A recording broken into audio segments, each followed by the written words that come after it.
श्रद्धालुओं को सर्वप्रथम श्रद्धा से तीर्थराज चक्र तीर्थ में आचमन करके परिक्रमा शुरू करनी चाहिए। ऐसी मान्यता है कि नैमिषारण्य में अरण्य यानी वन रूप में स्वयं नारायण वास करते हैं। शास्त्रों के अनुसार जीव को 84 लाख योनियों के बाद इंसान का शरीर मिलता है।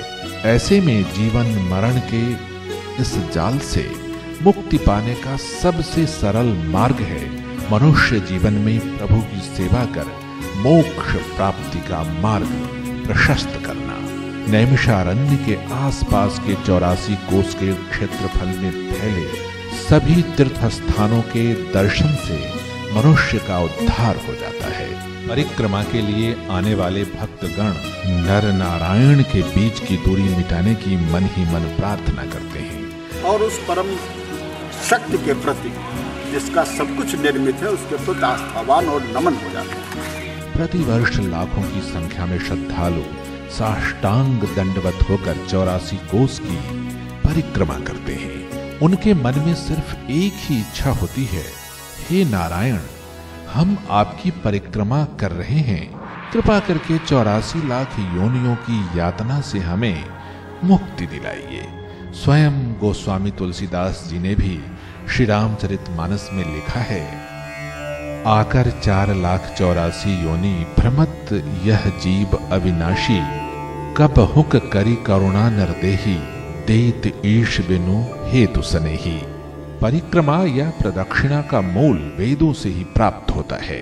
वैदिक पूजा विधियों के अनुसार भगवान को नैवेद्य तथा मुख शुद्धि समर्पित करने के उपरांत प्रदक्षिणा क्रम को अग्रसर होना चाहिए। सप्तास्यासन परिध्यास्त्रिः सप्त समिधः कृतः, देवा यदज्ञन्तान्वाना अवघ्नन् पुरुषम पशुम। पौराणिक रूप से अति महत्वपूर्ण बताई गई ये 84 कोस की परिक्रमा केवल मानसिक शांति की द्योतक ही नहीं बल्कि स्वस्थ शरीर के लिए भी काफी महत्वपूर्ण है।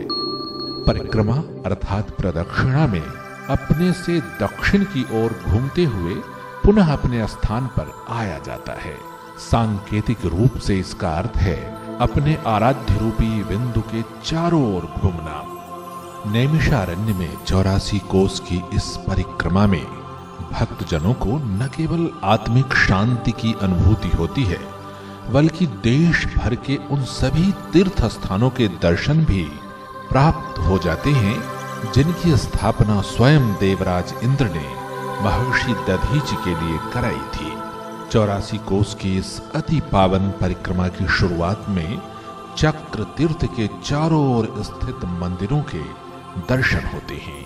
इसके बाद लिंग धारिणी मां ललिता देवी के मंदिर में शीश झुकाना चाहिए। ललिता देवी मंदिर एक सिद्ध पीठ है।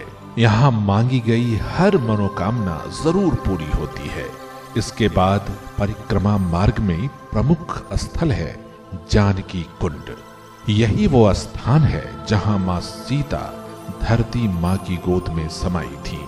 इसके बाद परिक्रमा करने वालों का जत्था कर्कराज, कटह और रामकुंड होते हुए द्वारिका क्षेत्र पहुंचता है और कोरैना नाम के स्थान पर परिक्रमा की प्रथम रात्रि व्यतीत करता है। दूसरे दिन श्रद्धालुओं का दल हरैया की ओर प्रस्थान करता है। इस मार्ग में घोघार्क, खगपति आदि प्रमुख हैं। तीसरे दिन का पड़ाव स्थल है नगमा। यहाँ हत्याहरण तीर्थ, धौत पाप और नर्मदेश्वर आदि प्रमुख हैं। चौथे दिन की यात्रा के पवित्र स्थानों में निर्मेशन, तुम्बरु आदि मुख्य हैं। पांचवें दिन परिक्रमा गोपालपुर पहुंचती है। सूर्य कण, जगन्नाथ, गंगा सागर, कपिल मुनि, ढुंढुकेश्वर आदि प्रमुख हैं। इसके बाद परिक्रमा देवगमा पड़ाव की ओर अग्रसर होती है जहां नागालय, द्रोणाचार्य पर्वत आदि के दर्शन होते हैं। परिक्रमा के क्रम में 7वां पड़ाव है मढ़रुआ जो मांडव्य ऋषि की तपोस्थली रही है। इस मार्ग में है चंदन तालाब, प्रमोद वन, मार्कंडेय तीर्थ। परिक्रमा के 8वें दिन भजन कीर्तन करते हुए श्रद्धालुओं का जत्था पहुंचता है जरीकवा। यहाँ मांडव्य, विश्वकेश्वर, रूपकुंड, कुजावर्त आदि अभिष्ट कामनाओं को पूर्ण करने वाले तीर्थ हैं। 9वें दिन परिक्रमा पहुंचती है नैमिषारण्य। इस मार्ग पर भक्तों को महाकालेश्वर, मनमथेश्वर, फल्गु, अयोध्या, मणिपर्वत आदि तीर्थों के पुण्य दर्शन प्राप्त होते हैं। नैमिषारण्य में व्यास, गद्दी और मनु शतरूपा के तपस्या स्थल के साथ ब्रह्मावर्त में प्रणाम करना चाहिए।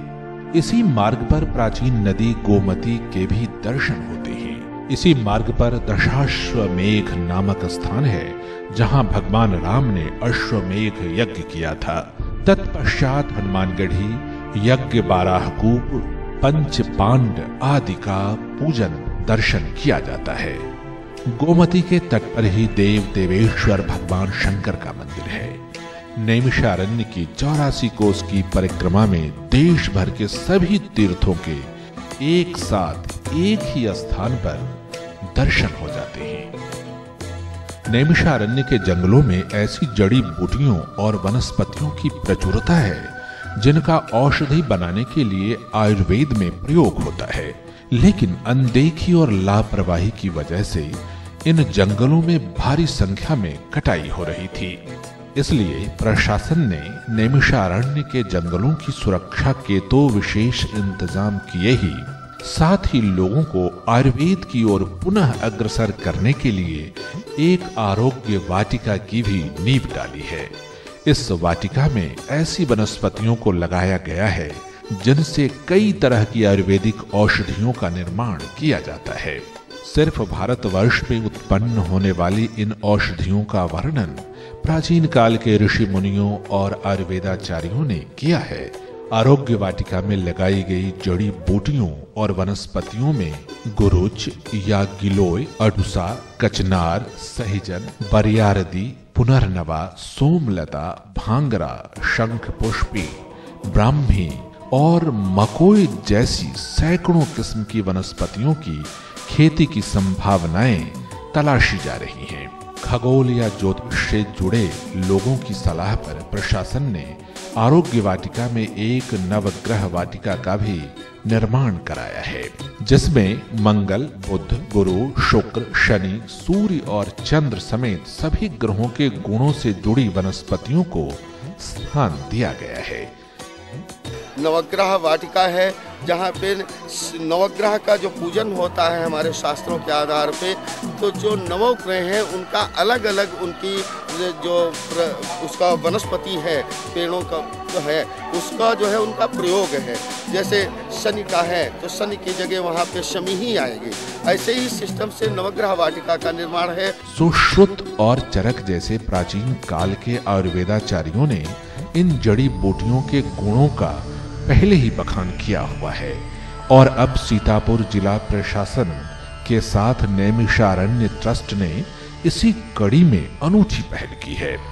इसके तहत जीवन को स्वच्छ और स्वस्थ वायु प्रदान करने वाले वृक्षों को तो रोपा ही जा रहा है, साथ ही औषधीय गुणों को समेटे इन वनस्पतियों की ओर लोगों को एक बार फिर प्रेरित किया जा रहा है। जिलाधिकारी महोदय की ये व्यवस्था में है कि उससे कि लोगों को औषधीय रूप से लोगों को बहुत अच्छा जागरूक किया जाए। इसी उद्देश्य में वो जो है नैमिष में जो औषधि निरोगी पार्क के रूप में उसका शुभारंभ किया गया। इन प्रयासों से नैमिषारण्य के मूल स्वरूप को सुरक्षित रखने में मदद मिल रही है। वायु और जल प्रदूषण के इस दौर में अगर नैमिषारण्य के वनों को आयुर्वेद की दृष्टि से संरक्षित कर लिया गया तो ये अरण्य रूपी नारायण की श्रेष्ठतम आराधना होगी और इससे प्रेरित होकर अगर आस पड़ोस के इलाकों में निवास करने वाले लोग भी जड़ी बूटियों की व्यापारिक खेती करने लगे तो आय के साधनों में वृद्धि होगी और प्रशासन के उद्देश्य भी पूर्ण होंगे। नैमिषारण्य के बारे में पहली बार सोचने पर ही सबसे पहले मन में तस्वीर उभरती है दूर दूर तक फैले सुगंधित वनों की और उसके बीच में स्थित पवित्र चक्र तीर्थ की। नैमिष की महिमा को जन जन तक पहुंचाने के लिए नैमिष फाउंडेशन ट्रस्ट ने कई अनूठे प्रयास किए हैं। इनमें संपूर्ण चक्र तीर्थ और आसपास के स्थल पर रोशनी की व्यवस्था की गई है। रात में जगमग रोशनी में डूबे चक्र तीर्थ की सुंदरता देखते ही बनती है। चक्र तीर्थ चारों ओर से मंदिरों से घिरा है।